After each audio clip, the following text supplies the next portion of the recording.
Hello, this is Lori Wood.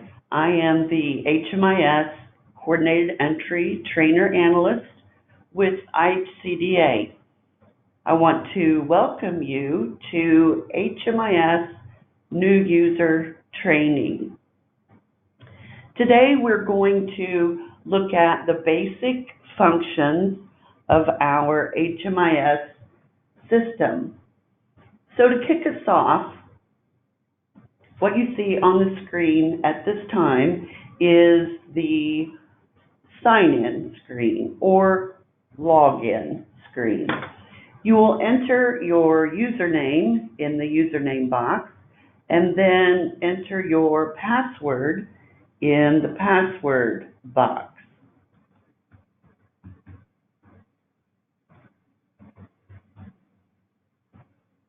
Once you've completed those two fields, click Sign In. Now for today's presentation, I want to remind everyone that I am working in the training database, so any information that you see on the screen is completely fictitious. No personal identifiable information is being shared during this broadcast. All right, moving on. Once you click Sign In, this basic screen will appear that shows what work group you're working in. Today we're in the 2020 HMIS User Work Group, the name of the organization that you're logged into, and today we're using my fake organization, as well as the location. After checking that information, you'll want to click on Use these settings. Great. Now we come to the home workspace in HMIS. To let everyone know, there are 4 workspaces within this system. We have the home workspace, which you can see right now on the screen. We also have the client's workspace, the provider's workspace, and finally the reports workspace. On the home workspace, or home screen as I will refer to it, you'll see a menu on the left-hand side that has some different information. Most of the time, you as an HMIS user will not do a lot on the home workspace or home page. One thing that I would like to point out while we're on the home workspace is when you sign in to pay attention to the news feed. And you'll see it's right here in the middle of the page. This is where we as the administrators at HMIS enter information such as upcoming training opportunities or changes in the system. So be aware of that when you log on. Take a quick look at the news feed and then move on to your data entry. Now I'd like to show you how to navigate between the workspaces. So you'll take your cursor and move it to this little double arrow icon to the right of the client track logo and click.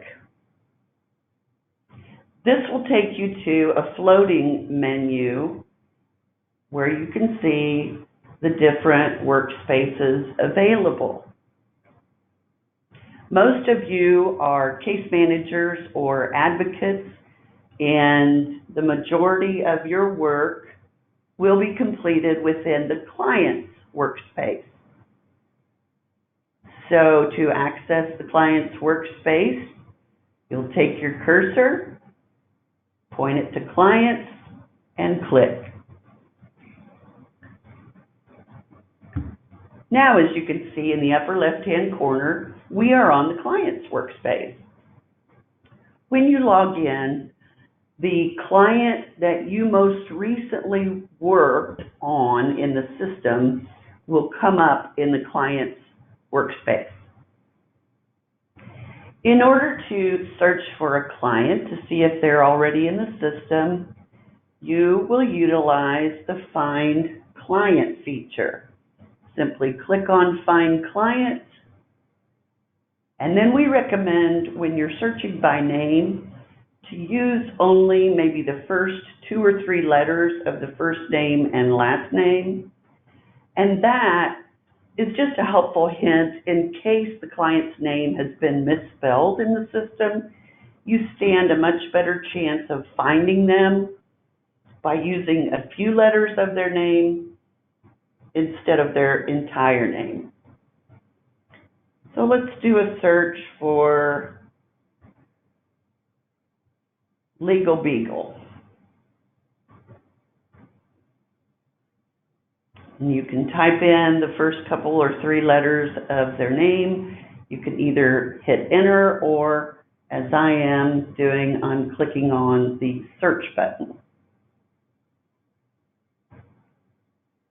So if there was a client in the system with a first name that started with LEG and a last name that started with BE, there would be a listing here of the client. This tells me we do not have a client of this name in the system currently.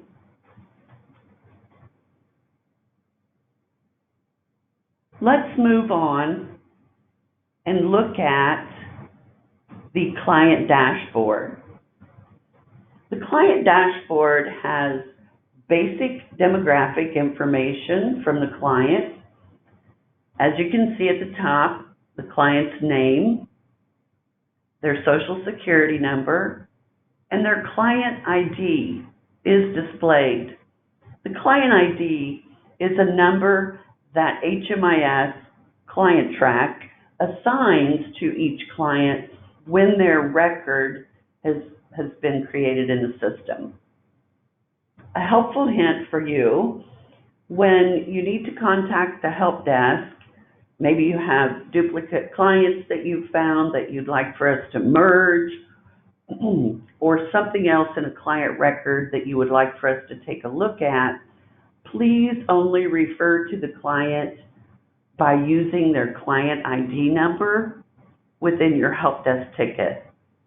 Please do not put in the client's name or social security number, date of birth when emailing the help desk. We simply need the client ID number, and we can navigate through the system from there. Moving on down on the dashboard, you'll see the client's demographic information, their current enrollment, the project start date. If they've exited, they will have a project exit date. Then the next section displays case managers, and scrolling down further, any services the client may have utilized. That's a brief overview of the client dashboard. Moving right along, let's launch an intake for a new client. To launch an intake, simply take your cursor, move it over to Intake in the left-hand menu, and click. This will launch the intake workflow. A feature I would like for you to be aware of is the push pin. When you hover over the push pin, it tells you that you're able to hide that menu on the left side when you don't need it. Well, during an intake, we don't need that far left menu. So to slide that closed, you click on the push pin, then simply move your cursor to anywhere within the white area and click, and that menu slides closed. For our client that we are entering an intake for, I've already completed the Find Client function to see if the client is already in the system. They are not. So at this point, I will want to add a new client. If the client was already in the system, I would click on Use the Current Client. But to create a new client, we'll click on Add a New Client. On this screen, the system will automatically go through a search again, just to make sure the client is not already in the system. So once again, I will type the first few letters of the first and last name, and then in the bottom right-hand corner, click Next.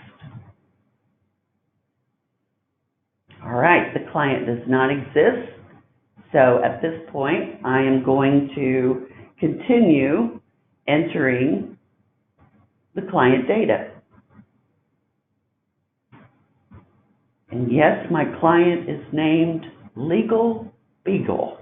The system knows whether or not you've entered a full name or partial name. So it can tell by my data entry that I've entered a full name.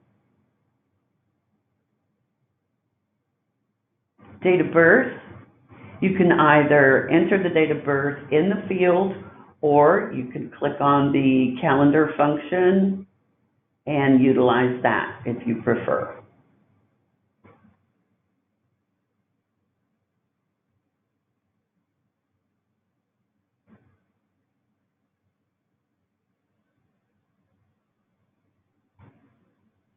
All right, so I've entered my client's date of birth as 1/2/2000.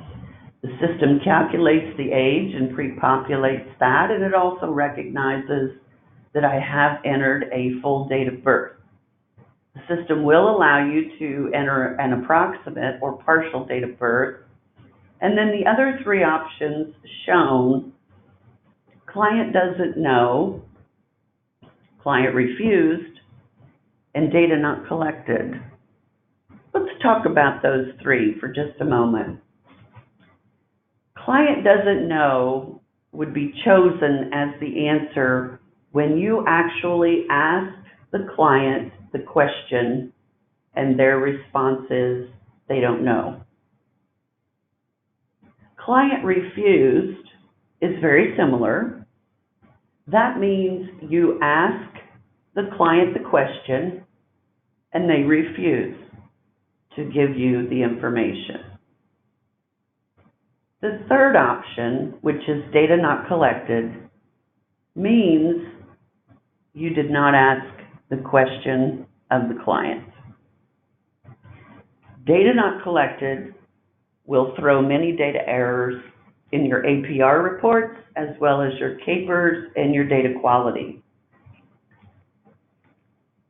These data points where you see the red asterisks on the screen, those are required by HUD for us to collect. So we should always be asking these questions. The answers come from the client. We are never to answer questions in the system based upon our own observation. All right, moving on. Ethnicity is the next field, so I'll click on the drop-down and choose the client's response. Following that, we have the race box. Please know that clients have the ability to choose up to 5 different races if they identify with more than one race. So for this client, I will choose 2 races and then move on to the gender. Again, this is client disclosure, not staff observation. So we'll ask the client what gender they identify as. I'll choose male. Next is veteran status. We will choose yes for our Legal Beagle. The address information is not required. As you can see, there is no red asterisk, but it is good information to have in the system as a case manager. For the sake of time during this training, I'm going to leave it blank. And then at the bottom here, you don't need to change any information. The system knows that this is the head of household and itself. So I'll click Finish in the bottom right-hand corner.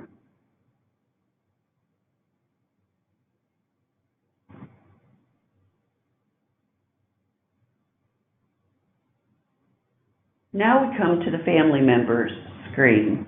As you can see on the left-hand side here, as we move through the intake workflow, as each assessment is completed in the system, you'll see a little green circle with a check mark. That means all the information was entered. On this screen, we see Legal Beagle, who's the head of the household.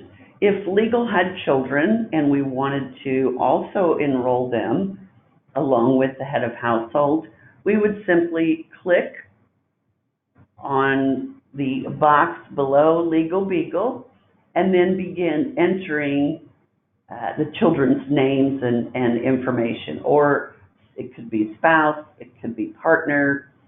But again, for the sake of time, we are simply going to complete an intake for a single adult. Now we'll click Save and Close in the bottom right-hand corner of your screen. Next is the Program Enrollment screen. You'll want to click on the drop-down next to Project, and then choose the appropriate project through your organization that you are enrolling the client into. For today, I am enrolling this client into my fake organization, ES, Emergency Shelter. So I will click on that and then scroll down. And in order to enroll my client, I must click the box to the left of their name. Once that is completed, click Save, bottom right-hand corner.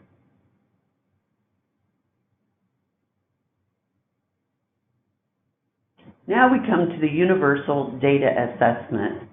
This page is extremely important because this is the information that tells the system whether or not a client is chronically homeless. Some of the fields are pre-populated, such as the assessment date, the age, the assessment type, the assessor's name, and the program. The first field that we'll need to complete is disabling condition. Again, this is client identified information. The client shares with you whether or not they believe they have a disabling condition. I'll choose yes and scroll down. The client location is pre-populated. Next, we come to the living situation. So prior living situation, click on the drop down, and then we would go over these choices with the client so they could let us know which one matches where they were the night before. I'll choose place not meant for habitation. Next, length of stay in prior living situation. How long were they there? And then approximate date homelessness started. Another helpful hint for you all as you are learning and becoming familiar with the system, anytime you see one of these little circles with the I in the middle, if you hover over that with your cursor, it will expand the information on what this data point is trying to collect and determine. So So I'm going to use the calendar function, and our client's homelessness started 2 years ago on November 13th. Next, regardless of where they stayed last night, the number of times the client has been on the streets, in emergency shelter, or safe haven in the past 3 years, including today.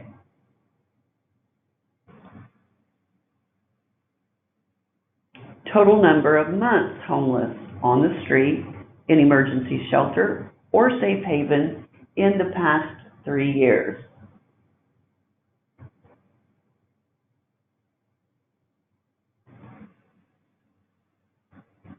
All right, scrolling further down the page, the next section is on health insurance. Is the client covered by health insurance? My client said yes. And if the client does indicate they have health insurance, you must also enter a corresponding data point for the type of insurance. My client disclosed that they have Medicaid. So I'll change the no to yes and click Save.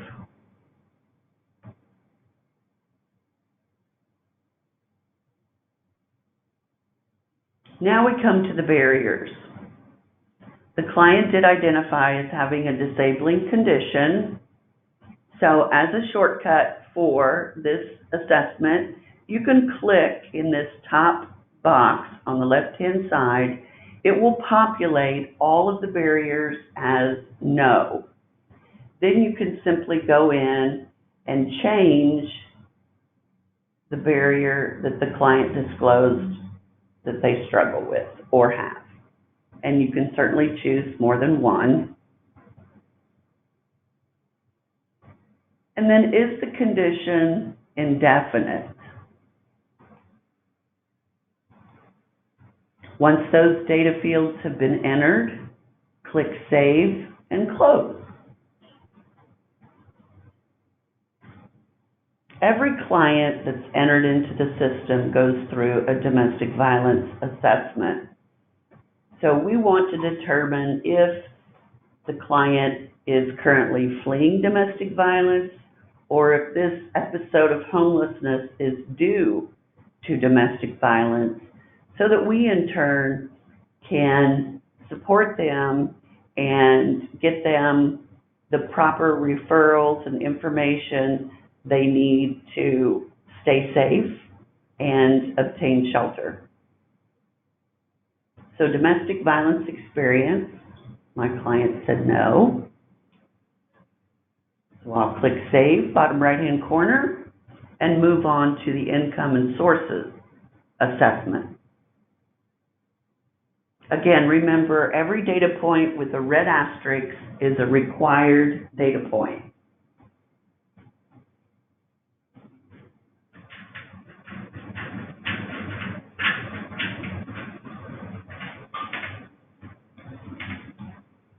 So the system wants to know, does the client have income from any source? My client does. Does the client receive any non-cash benefits? My client does. The expenses field is not required. You can certainly use that if you prefer, but at this time it is not required.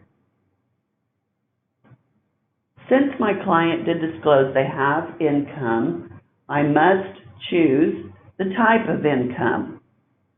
My client receives Social Security disability income of $795 a month.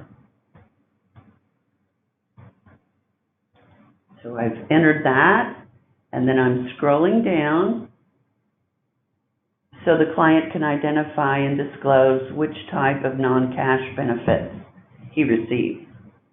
Does receive food stamps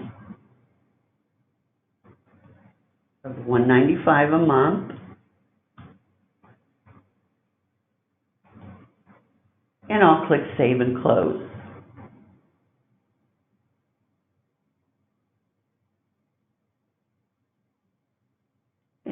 I accidentally checked that, so I need to uncheck that so I can move forward.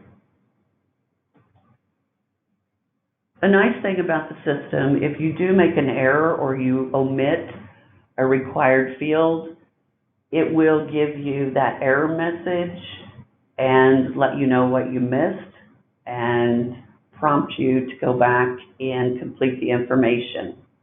I like that feature.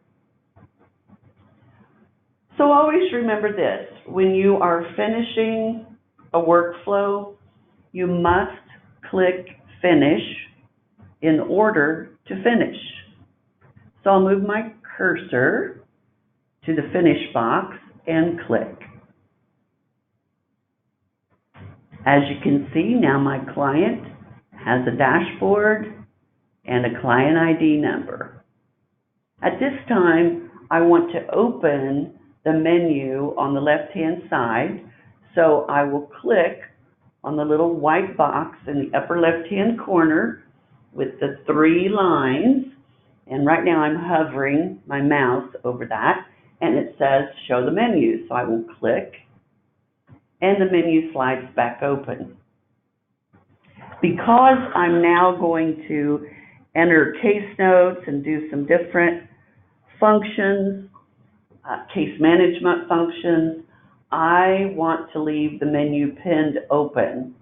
So in order to do that, I'll click on the little push pin, and when it turns straight up and down, this menu will stay open. Next, during our training, I'd like to show you how to enter a case note for a client. I'm currently on Legal Beagle's record, so to enter a case note, I'll go down the left-hand menu and click on Case Notes. To add a new case note, I'll simply click on the Add New Case Note button.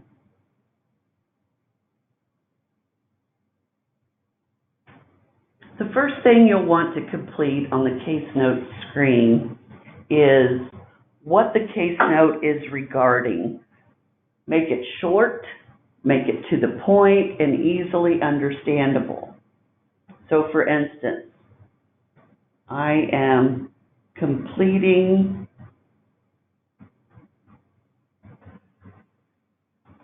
the intake with client. Note type is available, it's not required, so it's up to you whether you use that. If your supervisor or someone else is supposed to review your case notes, you can certainly use the Review Required function and then assign it to that person.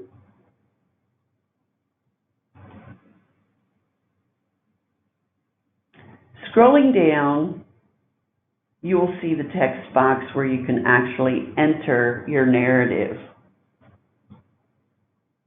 A gentle reminder that when entering case notes, we need to remember case notes are to be facts and not feelings. So, for instance, met with client to complete intake. Rather than input client was sad, which is my perception, not factual, I could put something like client cried during our meeting. So hopefully you can see the difference there. Once you've completed your narrative, if you'd like to add a service on this screen, that is available by scrolling down. And in order to add a service on this screen, you would click on the client's enrollment, then click the little box to the left of the service, click the drop down, choose your service,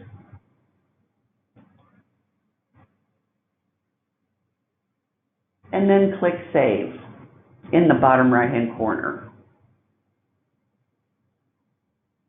Now your case note has been entered under the client ID. If you'd like to go back in and view that case note, simply take your cursor, move it to the left of the case note, the date, and you'll see a little blue play button. If you click on that button, it gives you the choices of view, edit, or delete. So if you want to view, just click on it, and then you can go in and actually read the case note.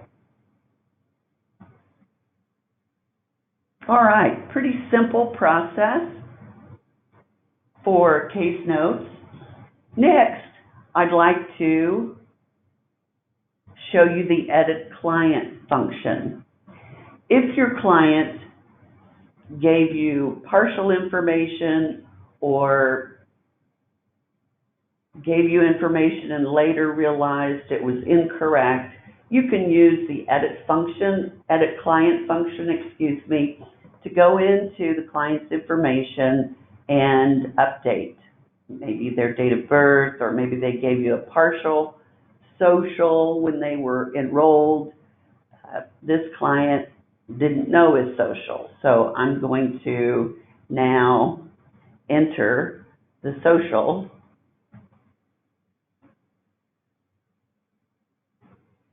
because client now has a copy of their Social Security card.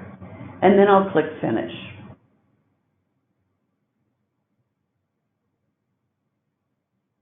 And that updates the client's record with that information. The system has the ability to upload a client photo. If your organization takes photographs of clients for their files with their permission, you certainly can upload the photo into HMIS by clicking on the client photo function in the left-hand menu and then choosing a file from your computer and uploading the document.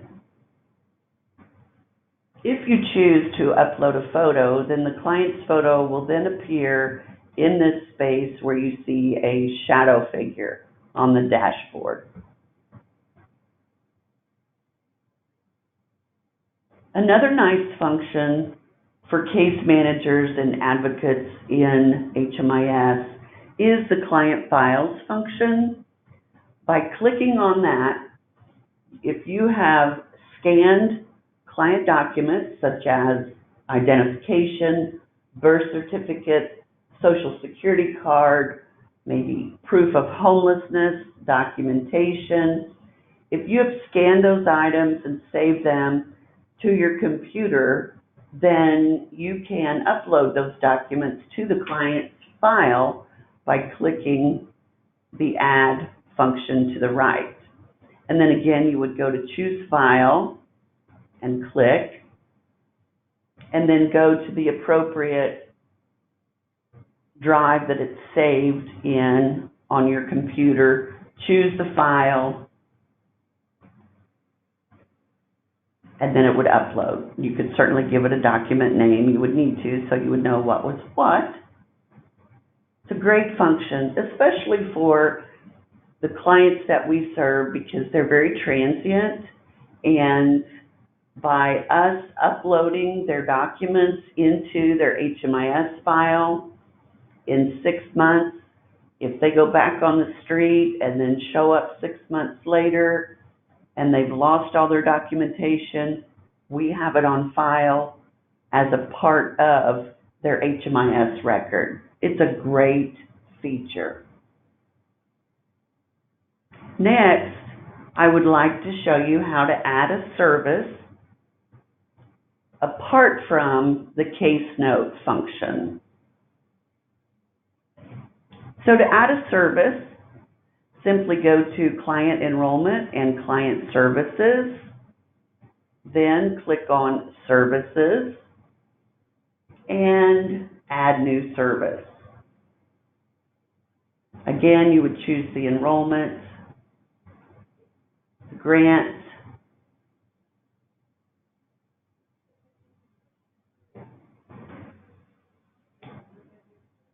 That's not the one I want.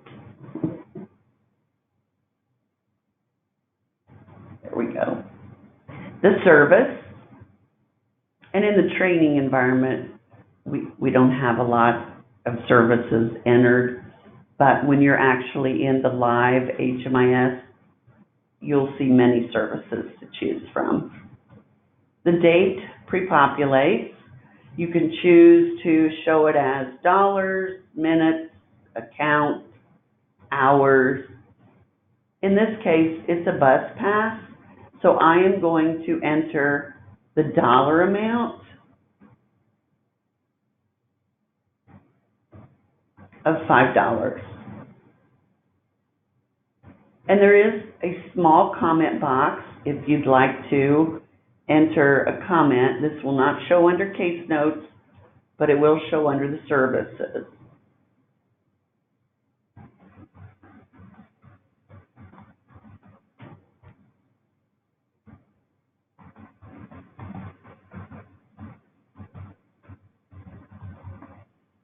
So I gave the client a bus pass for a doctor appointment. Then I'll click Save. And now I'll go back to the client dashboard. And I will scroll down. And now you can see the two services that I've entered for legal. The bus pass, which is the most recent. And then prior to that, when I entered the case note, I also entered the case management service.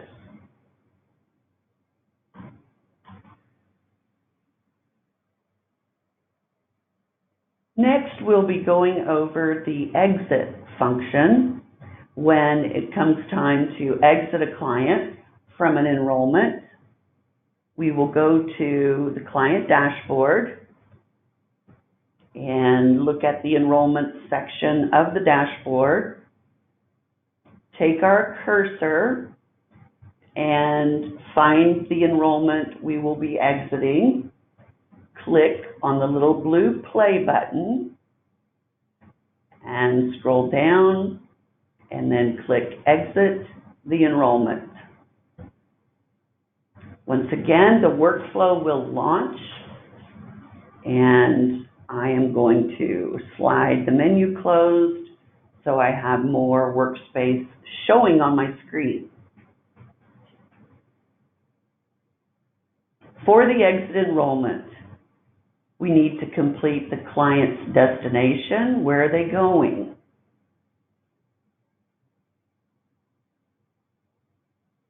So there are numerous choices. Just please make sure that the client chooses the appropriate response.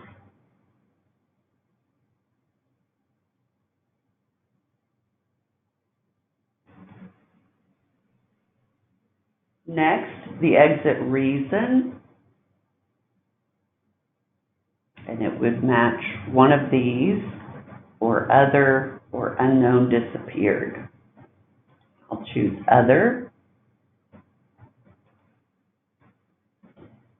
and then I'm going to say client did not like shelter. And I'll click Save in the bottom right-hand corner. This advances the exit workflow to the universal data assessment.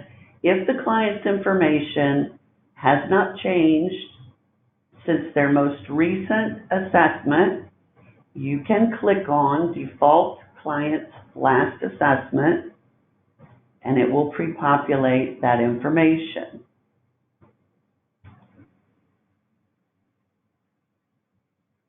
And then you'll click Save.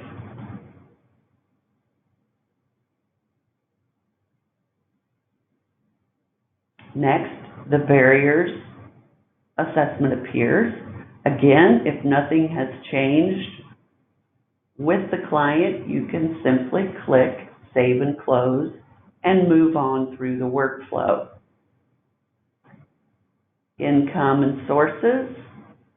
I'm going to use default last assessment. Now, if the client's information has changed since their most recent assessment, you would want to go in and actually enter the new data in these fields. But for the sake of time, my client's information has remained the same. So I clicked default last assessment. Now I will click save and close. And remember, as I shared at the end of the enrollment or intake workflow, in order to finish a workflow, you must click finish.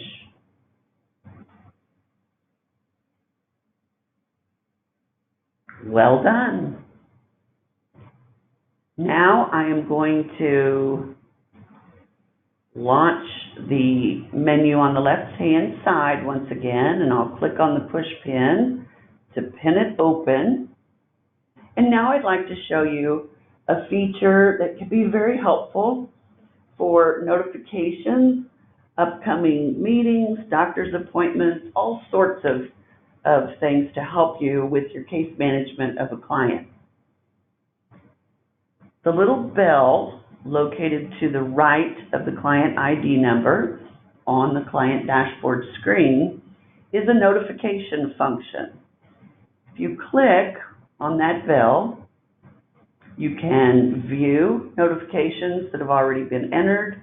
You can add a new one, which we'll do right now. So I'll click on add notification, and the message, I'll just say doctor appointment, and then you could choose the type of notification, the priority, high, the begin date, the end date, and the status. It's a new. So I'll scroll down. I do want the system to alert me, and then I can tell it when and how often, and then click Save.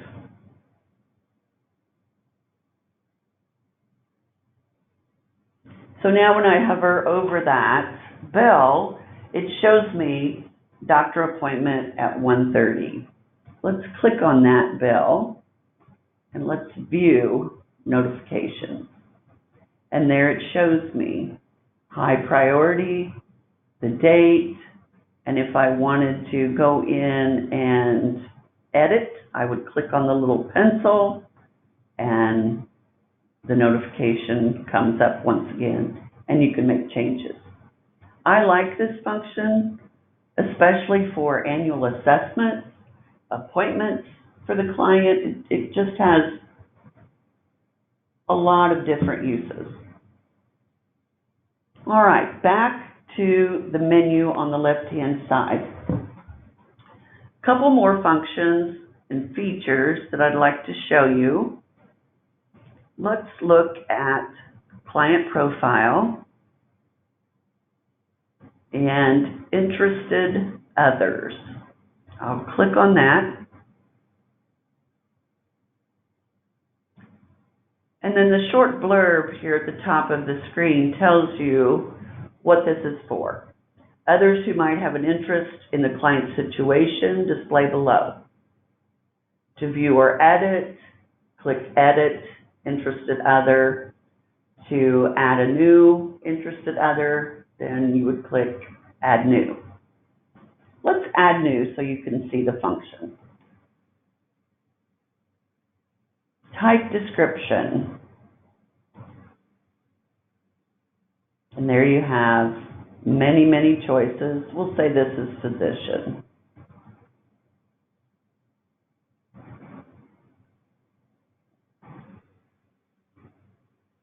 And then we'll enter the doctor's name.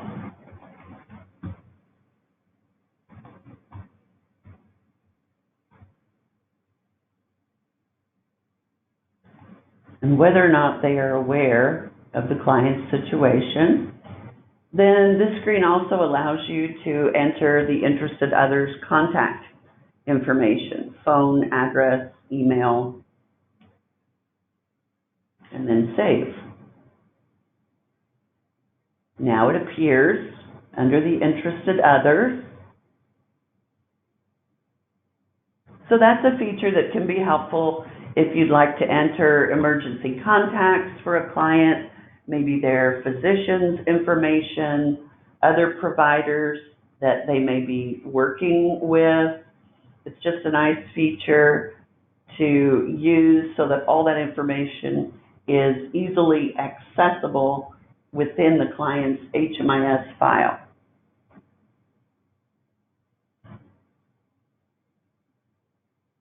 All right, the last feature that I'd like to show you is on the home workspace. So remember to change workspaces. We go to the double arrow icon to the right of the client track logo and click. And that launches the floating menu. We want to return to the home workspace, so we'll click on home. And now we are back to my user dashboard. On my dashboard, you'll see a list of all my current case assignments, and I have some paused workflows. When you are in the middle of a workflow, I will show you this very quickly. If you launch an intake, say we're going to use the current client, and something comes up and you need to pause this and come back to it later, you can pause by clicking on pause the workflow, and then you'll get the little message that it was paused successfully. And then you click OK, and you could go do whatever it is that you need to do and come back to it. But in order to come back to it, you'll need to go back to the home workspace, which contains your user dashboard. And then you'll want to go to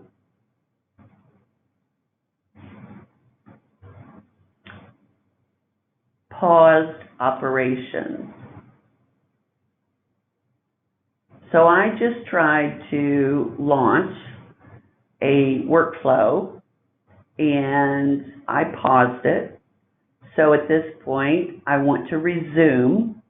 I want to pick up where I left off. I do not want to restart because that will take me all the way back to the beginning.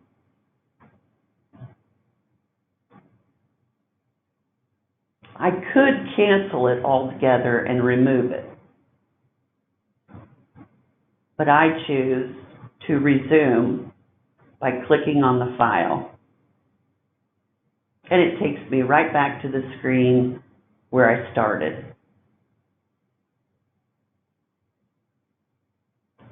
Well, that concludes the basic training for HMIS new users. We also will have a training recorded for HMIS reports, along with a third training for coordinated entry within HMIS.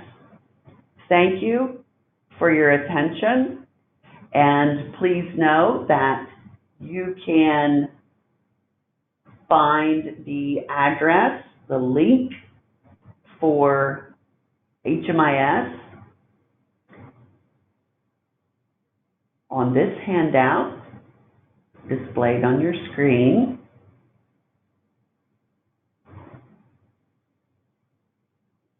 The HMIS link, along with the HMIS Help Desk link. And I recommend that you save the HMIS link and the HMIS Help Desk link as favorites in your web browser. That just alleviates the need to type in the address each time you need to open HMIS. I've also included on this sheet the Balance of State website, which is now linked to the IHCDA page at www.in.gov. Feel free to also save this link as a favorite. This link contains forms, policies and procedures, how-to guides, manuals, a plethora of resources for HMIS, DV Client Track, and Coordinated Entry. With that, I will say thank you and best of luck.